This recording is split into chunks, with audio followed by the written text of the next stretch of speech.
توفیق عطا فرمائے اور اپنے کرم اور فضل سے ہم سب کو مالا مال رکھے۔ الذین یؤمنون بالغیب، یہ سورہ البقرہ شریف کی دوسری آیت مقدسہ ہے، جس میں اللہ رب العزت نے یہ فرمایا کہ الذین یؤمنون بالغیب، اس کا ترجمہ یہ ہے کہ وہ لوگ غیب پر ایمان لاتے ہیں، وہ لوگ غیب پر ایمان لاتے ہیں۔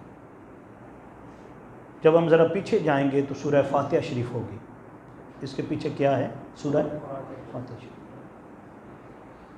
اس میں بندے نے التجا کی تھی اللہ رب العزت کی بارگاہ میں کہ باری تعالیٰ مجھے سیدھا راستہ دکھا،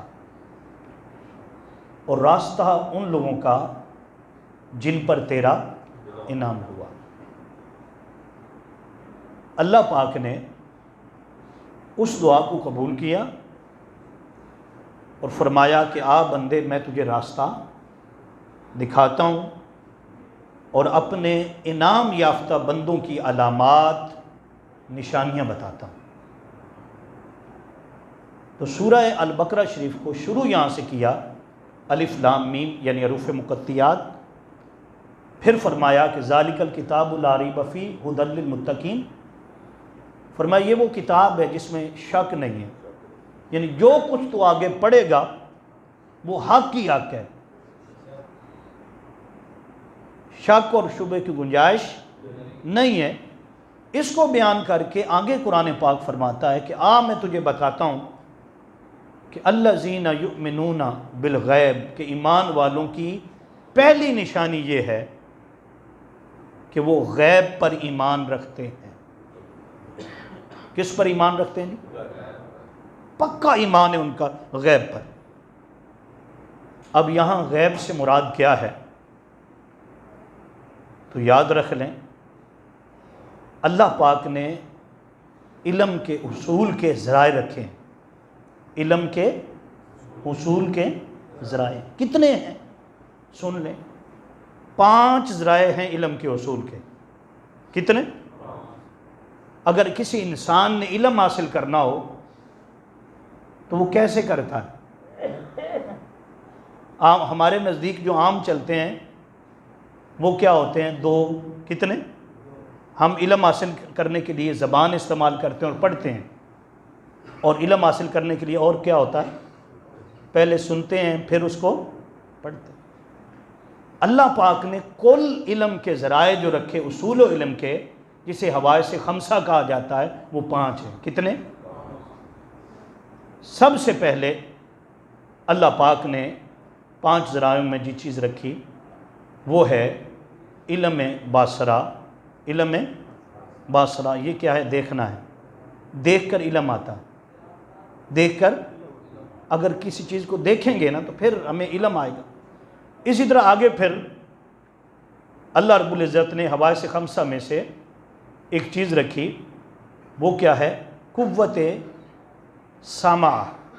قوت یعنی سماعت کرنا، میں بول رہا ہوں آپ سماعت کر رہے ہیں، تو یہ ایک علم کا ذریعہ ہے۔ اس کے بعد کیا ہے؟ قوت لامسہ۔ قوت لامسہ کیا ہے؟ یعنی ٹچ کرنا، چھونا، اور چھو کر پتہ چلے گا یہ چیز کیا ہے۔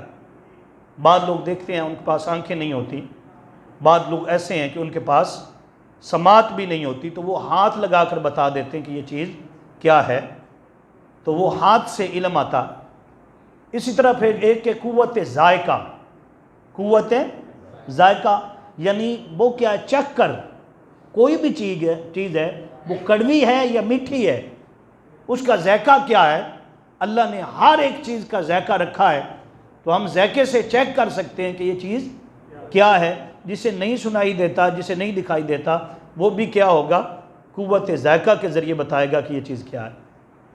قوت ذائقہ۔ اور آخری جو ہے وہ کیا ہے؟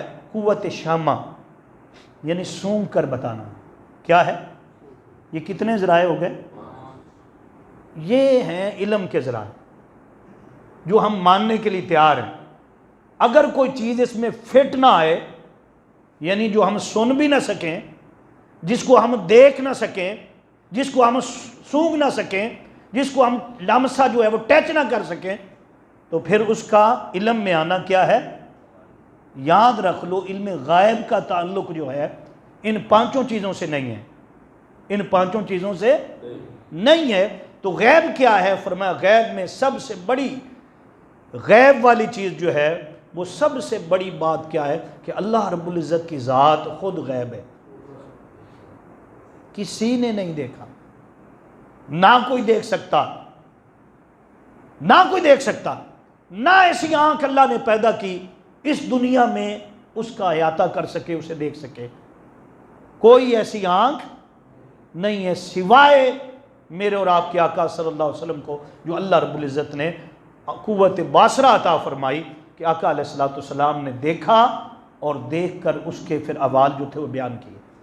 اسی طرح میں نے کہا سننا تو ہم سن بھی نہیں سکتے، اسے چھو بھی نہیں سکتے، اسے استغفر اللہ چکھ بھی نہیں سکتے.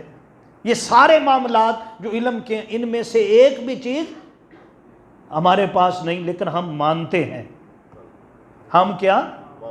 اتنا پکا یقین ہے کہ ہم اللہ ہے، واحد ہے، یکتا ہے. ہم کیا ہیں بھئی؟ کیوں مانتے ہیں؟ کیا وجہ ہے؟ مان کیوں رہے ہیں؟ ہم اس لیے مان رہے ہیں کہ اللہ نے اپنے حبیب مکرم صلی اللہ علیہ وسلم کو آخری نبی بنا کر بھیجا. حضور سے پہلے بھی کتنے انبیاء علیہ السلام آئے ہیں، انہوں نے بھی بتایا ہے. تو جو ان کے کہنے پر مان جاتا ہے، اسے دیکھا تو نہیں ہے، اس کو کیا کہتے ہیں؟ ایمان بالغیب، یعنی دیکھا نہیں ہے لیکن پکا یقین ہے کہ کیا ہے؟ ہے. اسی طرح وحی کا اترنا، کسی نے دیکھا تھا؟ جنت کسی نے دیکھی ہے؟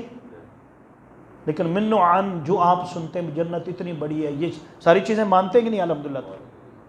بلکہ حضرت علی کرم اللہ وجہ الکریم کے بارے میں ہے کہ آپ جب جنت کا ذکر کرتے تو ایسے کرتے نا، ایسے کرتے کہ سننے والے بے خود ہو جاتے. کسی نے پوچھا کہ اے علی، جب آپ جنت کا ذکر کرتے ہیں تو آپ ایسا کرتے ہیں، ایسے اس طرح ذکر کرتے ہیں جیسے آپ نے دیکھی ہوئی ہے، یعنی اتنے یقین کے ساتھ بات کرتے ہیں. آپ نے جواب دیا کہ ہاں سنو، اتنے یقین سے کیوں کرتے ہیں؟ کہتے رب کعبہ کی قسم، میں نے آنکھوں سے دیکھی ہوتی نا تو اتنا مجھے یقین نہ ہوتا، شاید اتنا یقین نہ ہوتا جتنا مصطفیٰ صلی اللہ علیہ وسلم کی بات پر ہے. جو آپ نے فرما دیا ہے وہ ہے، جو آپ نے فرمایا لا نہیں ہے وہ نہیں ہے. تو ایمان بالغیب کیا ہے؟ فرمایا ایمان بالغیب یہ ہے کہ جو نبی کہتا ہے وہ تمہاری عقل میں آئے نہ آئے، تمہارے شعور میں آئے نہ آئے، تمہارا ادراک اور فہم اسے قبول کرے یا نہ کرے، جو نبی نے کہہ دیا وہ حق ہے. وہ کیا ہے؟ اس کو کیا کہتے ہیں؟ ایمان بال. آقا کریم صلی اللہ علیہ وسلم کی بارگاہ میں صحابہ نے عرض کی یا رسول اللہ، وہ خوش قسمت لوگ ہیں جنہوں نے آپ کو دیکھا ہے. آپ کو کائنات میں ان جیسا اور کوئی نہیں ہے. انہیں ٹائٹل ملا ہے رضی اللہ عنہم ورضوا عنہ، اللہ ان سے راضی ہو گیا ہے، وہ اللہ سے راضی ہو گیا. یا رسول اللہ کتنی خوش نصیبی ہے جنہوں نے آپ کو دیکھا ہے. تو سرکار نے جواب دیا، بخاری شریف میں موجود ہے، آپ نے فرمایا ہاں ایک سعادت اس کے لیے ہے جس نے مجھے دیکھا. کیا؟ لیکن ڈبل سعادت اس کے لیے جنہوں نے مجھے نہیں دیکھا. فرمایا ما بالا امت، مبارک ہو میری امت کو، میرے صحابہ تم نے مجھے دیکھا ہے، تمہیں مبارک ہو، اور سات مبارک ان کو جنہوں نے دیکھا نہیں ہے. دیکھا تو لیکن مانتے ایسے ہی ہیں جیسے صحابہ کرام مانتے تھے. اس پر آقا علیہ السلام نے ایک سوال کیا صحابہ کرام سے، اے میرے صحابہ بتاؤ تعجب کن ایمان کن کا ہے؟ تعجب کن ایمان کن کا ہے؟ تو صحابہ نے کہا یا رسول اللہ صلی اللہ علیہ وسلم تعجب کن ایمان فرشتوں کا ہے. کن کا؟ تو آقا علیہ السلام نے فرمایا ان کا کیسے؟ وہ تو اللہ سے وحی لے کر آتے ہیں، ان کے لیے تعجب والی کون سی بات ہے؟ وہ نبی کے پاس آتے ہیں، انہوں نے جنت بھی دیکھی ہوئی ہے، دوزخ بھی دیکھی ہوئی ہے، وہ تو سدرۃ المنتہا کو بھی دیکھتے ہیں، ہر چیز دیکھ رہے ہیں، تو ان کے لیے کیا تعجب کرنا ہے؟ تو صحابہ نے جواب دیا یا رسول اللہ صلی اللہ علیہ وآلہ وسلم پھر انبیاء کا ایمان تعجب کون ہے؟ ایمان کس کا؟ انبیاء کا تعجب کون ہے؟ تو آقا علیہ السلام نے فرمایا میرے صحابہ انبیاء کا ایمان کیسے تعجب کون ہے؟ ان کے پاس تو جبریل آتا ہے، پردے ہٹائے جاتے ہیں، معراج پر بلائے جاتے ہیں، کاتور پہاڑ پر بلائے جاتے ہیں، وہ پھونک مارے تو پرندہ بن کر اڑ جاتا ہے، وہ دعا کرے تو اسی وقت ان کی دعا کا اثر ظاہر ہو جاتا ہے، ان کا ایمان کیسے تعجب کن ہے؟ تو صحابہ نے کہا یا رسول اللہ صلی اللہ علیہ وسلم پھر ہمارا ایمان تعجب کن ہے، ہمارا ایمان؟ آپ نے فرمایا تمہارا ایمان کیسے تعجب کن ہے؟ تم تو میری بارگاہ میں بیٹھتے ہو، میری بارگاہ میں کیا کیا نشانیاں تم دیکھ رہے ہو، چاند کا ٹکڑے ہونا بھی دیکھتے ہو، سورج کا واپس پلٹنا بھی دیکھتے ہو، ارے پتھروں کا کلمہ پڑھنا بھی تم سنتے ہو، کنکریوں کا ذکر کرنا بھی سن رہے ہو، صبح و شام جو اللہ پاک انوار و تجلیات نبی علیہ السلام پر اتار رہا ہے، اور وہ علامتیں ہر چیز یعنی تمہارے سامنے قرآن بھی آتا ہے، ساری چیزیں تمہارے سامنے، تمہارا ایمان کیسے تعجب کن ہے؟ انہوں نے کہا یا رسول اللہ واللہ عالم ورسول، پھر اللہ جانتا ہے کس کا ایمان تعجب کن ہے اور اس کا رسول جانتا ہے۔ تو آپ نے فرمایا کہ سن لو ایمان تعجب کن تو ان کا ہوگا جو بعد میں آئیں گے، انہوں نے مجھے دیکھا نہیں ہوگا، اپنے علماء سے سنیں گے، قرآن میں پڑھیں گے، قرآن میں، لیکن جو پڑھیں گے ان کا پکا یقین ہوگا یہ حق ہے، جو سنیں گے وہ کہیں گے یہ حق ہے۔ فرمایا میرے صحابہ تم تو مجھے دیکھ رہے، انہوں نے دیکھا نہیں ہوگا، بس باتیں سنیں گے اور اس قدر مجھ سے عشق کریں گے، میرے سے محبت کریں گے، کہیں گے اہل ہی و مالی، میرا کوئی اہل بھی لے لے اور مال بھی لے لے، ایک بار مجھے مصطفیٰ دکھا دے۔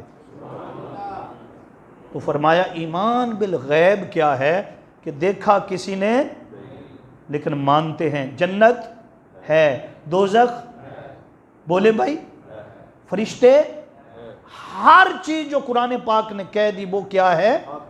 حق ہے۔ فرمایا یہ ایمان بالغیب کی پہلی علامت ہے۔ کیا ہے؟ اس آیت مقدسہ میں 3 علامتیں بیان کی، کیونکہ وقت جو ہے مقرر ہے اور قلیل وقت ہوتا ہے، تو بس ایک بات عرض کر کے ہم دعا کی طرف چلتے ہیں، باقی 2 نشانیاں کل ہو جائیں گی۔ وہ کیا ہے کہ جب آقا علیہ السلام ایک یہودی کے ساتھ سودا کرتے، اور سودا کیا تھا جی؟ آپ نے سنا ہوگا، ایک گھوڑا آقا علیہ السلام نے خریدا اور ایک یہودی نے بولے نا بیچا، سودا طے ہو گیا۔ رسول اللہ صلی اللہ علیہ وسلم نے فرمایا کہ بھائی میں رقم لے کر آتا ہوں، تم ادھر ہی کھڑے ہو جاؤ۔ وہ کھڑا تھا تو کچھ اور یہودی گزرے، انہوں نے کہا کیسے کھڑے ہو؟ کہنے لگے کہ محمد مصطفیٰ نبی مصطفیٰ کے ساتھ سودا ہو گیا، یہ گھوڑا میں نے بیچ دیا، اور وہ لینے گئے ہیں کیا؟ پیسے لینے گئے ہیں۔ انہوں نے کہا کتنے کا بیچا ہے؟ کہنے لگے اتنے کا بیچا۔ وہ یہودی تھے اور یہودی ہمیشہ جو ہے ان کے دلوں میں فطور ہوتا۔ انہوں نے کہا کہ اگر ہم زیادہ دے دیں تو پھر، اگر ہم ڈبل دے دیں تو پھر تم انکار کر سکتے ہو، تم کہو کہ میں نے بیچا نہیں، وہ آئیں گے، تم کہنا میں نے بیچا نہیں اور انکار کر دینا، اب کیا ہوگا؟ یہ گھوڑا ہم لے لیں گے، یہ گھوڑا ہم ڈبل قیمت میں لے لیں۔ اتنے میں رسول اللہ بھی آ گئے صلی اللہ۔ جب آپ تشریف لائے نا تو یہودی سے کہا کہ لاؤ بھائی میرا گھوڑا لاؤ اور اپنی رقم جو ہے وہ پکڑو۔ اس نے کہا جی آپ کیا کہہ رہے ہیں؟ آپ میں یہی کہہ رہا ہوں کہ ہمارا سودا ہوا، یہ گھوڑا میرا ہے، تم نے مجھے بیچا۔ اس نے کہا نہیں جی نہیں، میں نے کوئی بیچا ہی نہیں، میرا تو سودا ہی آپ سے نہیں ہوا۔ اچھا اگلی بات وہ اس نے چلاکی یہ کی، اس نے کہا اچھا جی چلو بات یہ ہے، باقی لوگ بھی آ گئے جو قریب بات یہ ہے کہ آپ کی شریعت مقدسہ جس کی آپ بات کرتے ہیں اس میں 2 گواہ ہوتے ہیں، کتنے؟ اگر 2 گواہیاں پیش ہو جائیں تو پھر بات پکی ہوتی ہے۔